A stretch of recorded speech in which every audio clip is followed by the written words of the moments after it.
Britain is in the grip of a coalition government. It's seen 250,000 march as one against the coalition's cuts. The country has just lived through the worst recession in living memory. I'm afraid to tell you there's no money left. But not everyone is unhappy. Hundreds of thousands more will join this crowd. Many are already settling down for the night. You've even got monarchist socks on. And the pants to go with it. Prince William and Kate Middleton are getting married. I now announce that the Princess Catherine doll is now on sale. Thank you. Royal collectibles are selling like hotcakes. Stars and celebrities are joining in. I would send them some congratulatory marijuana. What would I buy him? A toaster, obviously. I would send them a beautifully handcrafted, jewel-encrusted bong. Kate's life is about to change forever. Fairy tale wedding of a commoner marrying her prince. Very much a reality.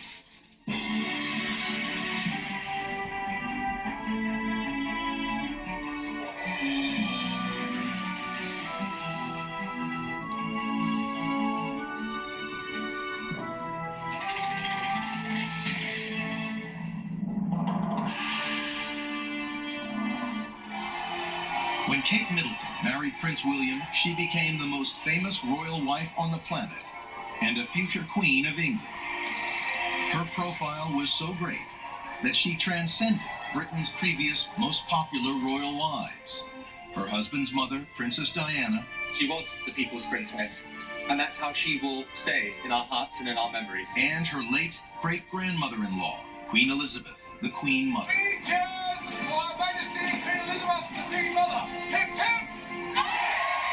At the turn of the 20th century, future kings of England had little choice in their partners. Despite their status, they had less control over their future than most of their subjects. Wives were often picked by royal parents from a pool of eligible princesses from across Europe. Each royal marriage was forged to strengthen alliances and allegiances, ensuring peace and trade across the continent.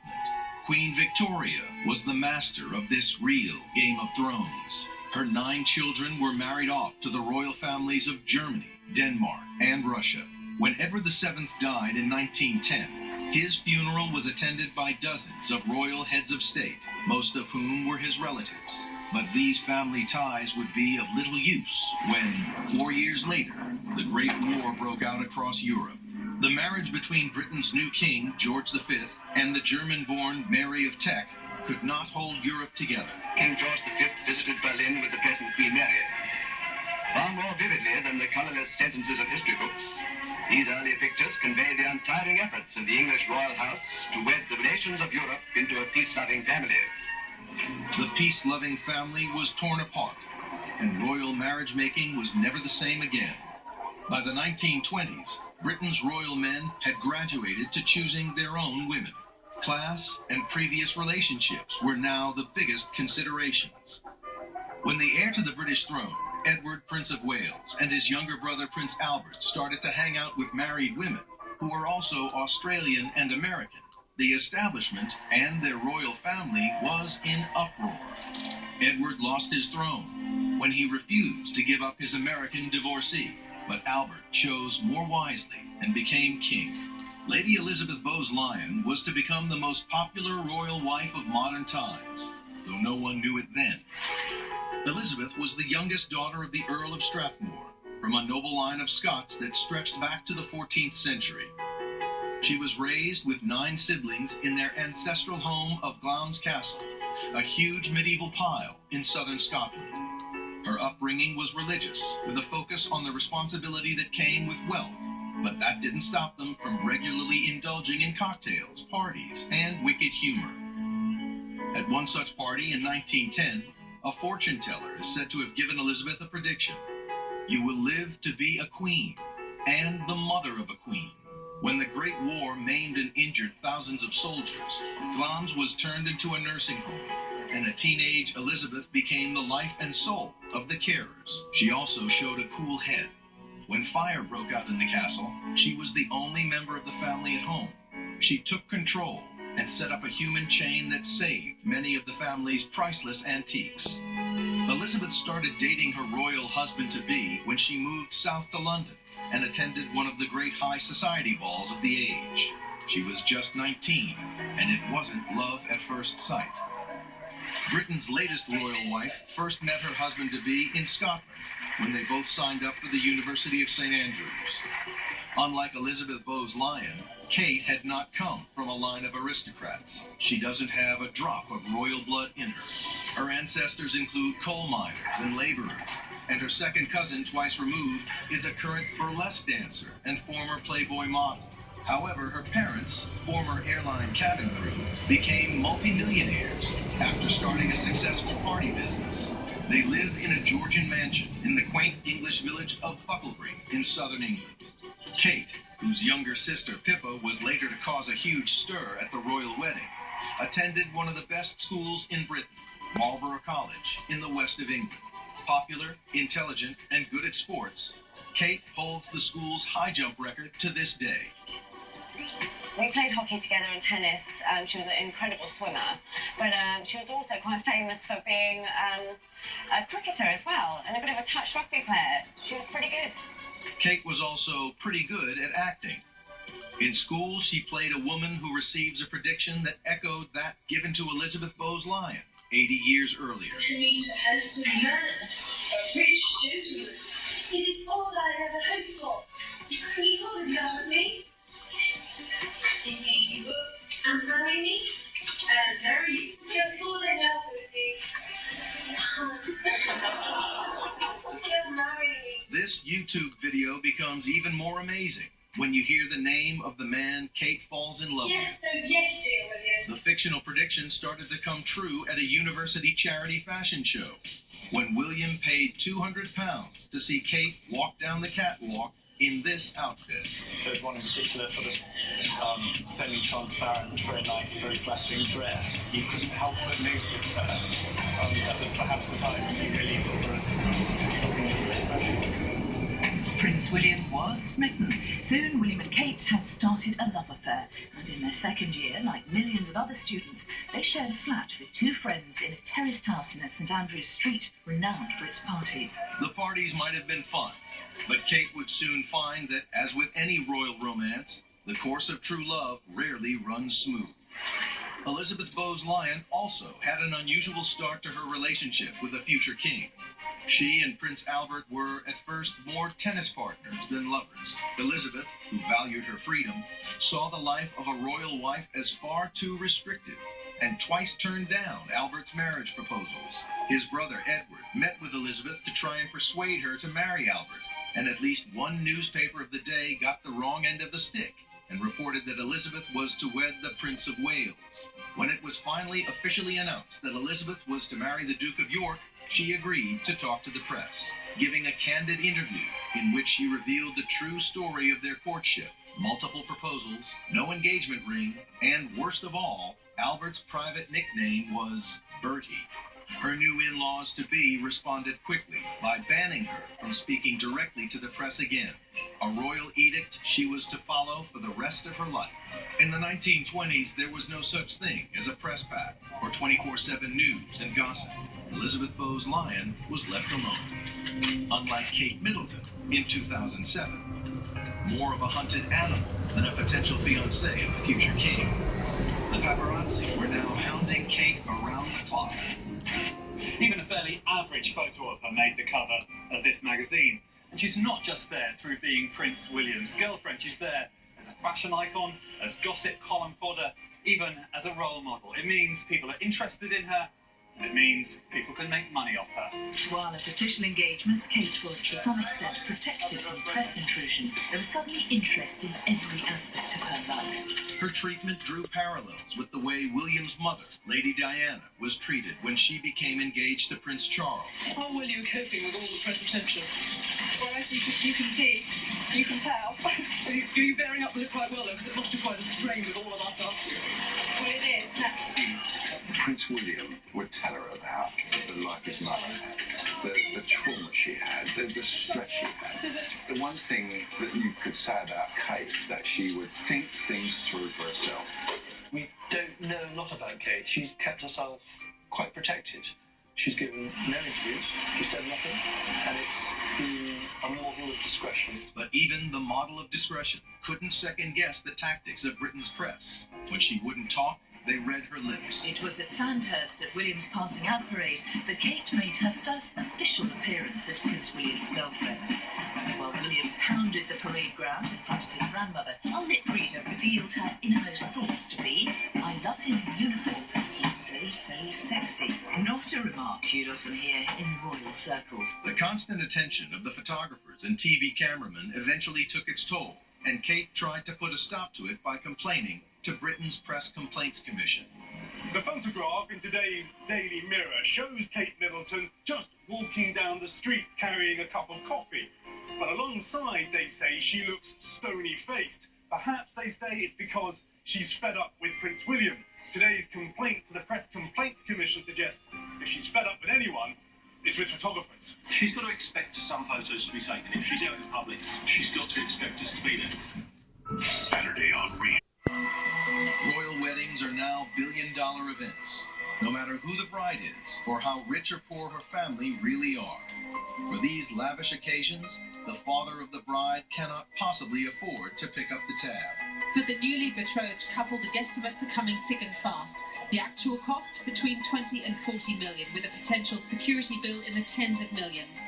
They do say organising a wedding can be the most stressful time of your life. In 1923, when Elizabeth Bowes-Lyon and Prince Albert got married, there was far less stress. And they didn't have to pay for their wedding cake.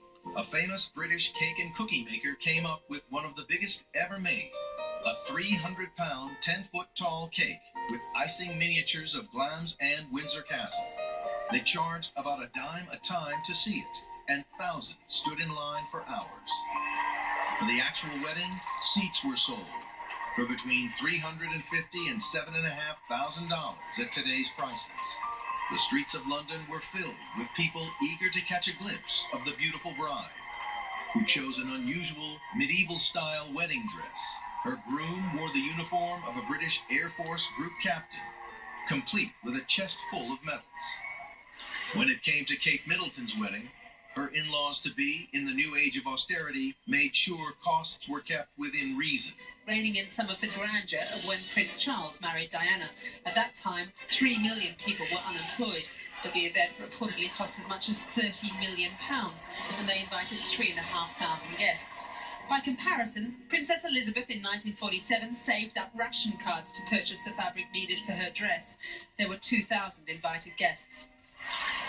Kate and William's wedding was mostly funded by the Queen and Prince Charles, with the UK taxpayer picking up the security bill. Security for the royal wedding will involve thousands of extra police officers, many of them lining the route between Buckingham Palace and Westminster Abbey. Problem is, paying those officers for the day will actually cost the Met millions of extra pounds worth of overtime. Kate and William also had a giant cake, 8 tiers of it. Not a freebie this time, but one paid personally for it by her mom and dad.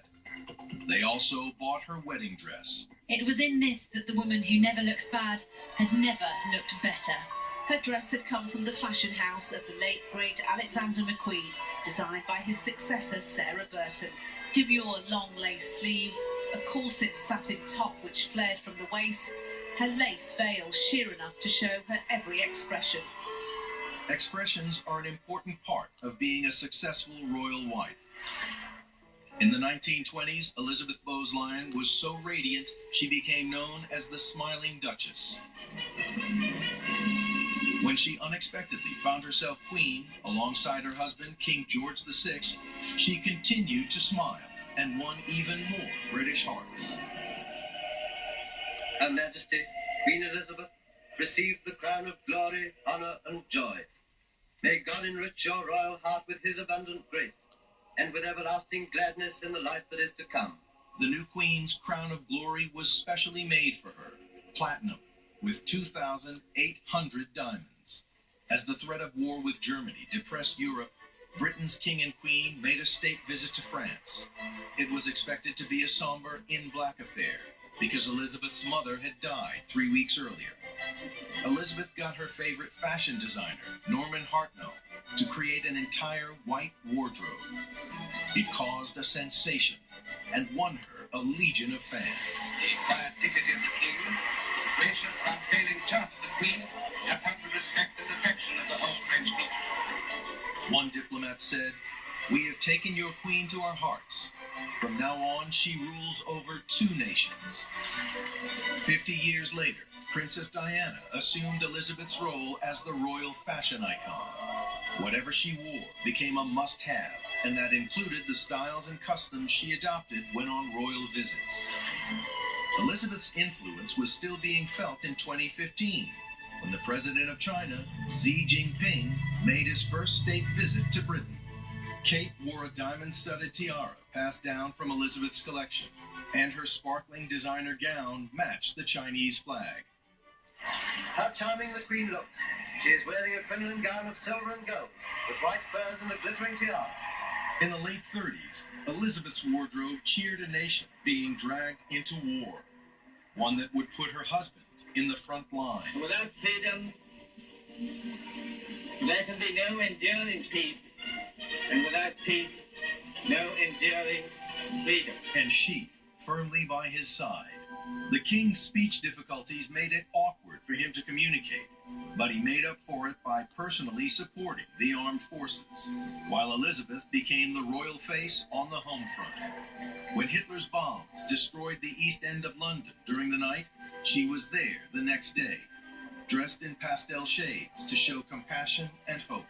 Britain's wartime leaders noticed that when Elizabeth visited munitions factories, productivity shot up.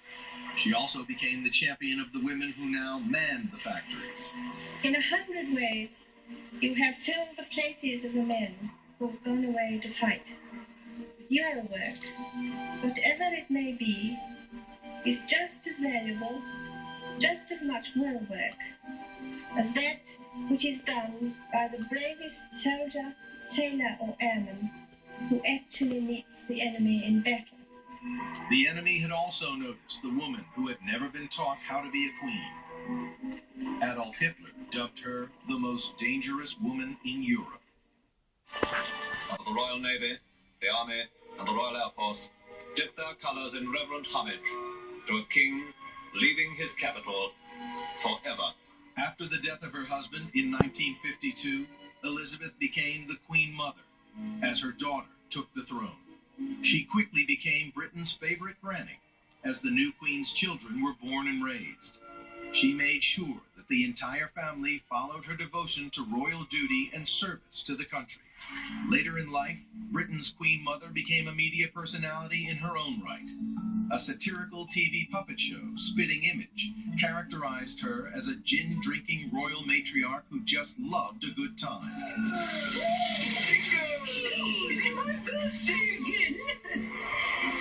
In the year 2000, it was, as she celebrated her 100th birthday, the first British royal to do so.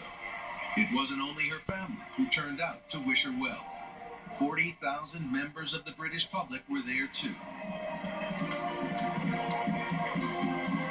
Apart from being Britain's favorite royal for most of the 50 years she was the Queen Mum, Elizabeth was a guiding light for her daughter, the Queen. According to royal insiders, they spoke every single day of their lives. When the Queen Mother died at the age of 101, Britain mourned the loss of a national treasure. When the Queen Mother first became a royal wife, women were still campaigning for equal voting rights. During her lifetime, in bad times and good, she saw massive change. As a royal, Elizabeth was never able to exert political influence.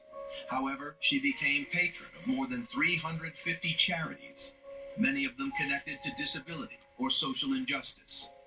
Even when homosexuality was illegal, she surrounded herself with gay staff and friends. When a British government minister admonished her for recruiting gay staff, the Queen Mother replied, "Without them, we'd have to go self-service." It was her daughter Elizabeth who signed into British law the Equal Marriage Act of 2013. The royal wives who followed her broke many of the royal traditions and protocols she had held dear. Diana caught the mood of 1980s feminism when she refused to vow to obey when she married Prince Charles. And her subsequent feud with the family and divorce from the heir to the throne was not what royal wives were supposed to do. Kate Middleton has also changed the way the House of Windsor is perceived, by being commonly known as Kate, rather than the Duchess of Cambridge, or Princess Kate. She is very much one of us, the genuine people's princess. There's everything to like and nothing to dislike. How great is that? Kate has caused a stir by using her royal status to bring mental health issues amongst children into the forefront of her charitable work. I often get asked why I decided to spend time highlighting the mental health of children. Since beginning my work in areas like addiction, for example, I have seen time and time again that the roots of poor mental health in adulthood are almost always present in unresolved childhood challenges. This was the Duchess doing what she does best, making herself at home among the children at the Harlem-based mental health centre, immediately making one new friend, who then introduced her to all his friends. The staff were more than impressed. It was awesome. She got on her knees to play with them, which was great. I mean, she's pregnant and she got on her knees to play with my children. If it all looked a little familiar, there's a good reason. 25 years ago, Princess Diana visited Harlem. The similarities are striking and not lost on the American media. Following in the footsteps of royal wives before her, Kate has put her huge popularity to good use, bringing light to taboo subjects around the world. They are fascinated with William and Kate, and in particular the Duchess, whose every public move is accompanied by the clicking of countless cameras. In that spotlight, it was again towards the children that she was drawn. If she feels comfortable with them, it's clearly reciprocated. Look at the face of the little boy shaking her hand, who can now tell his friends he's met the future Queen of England.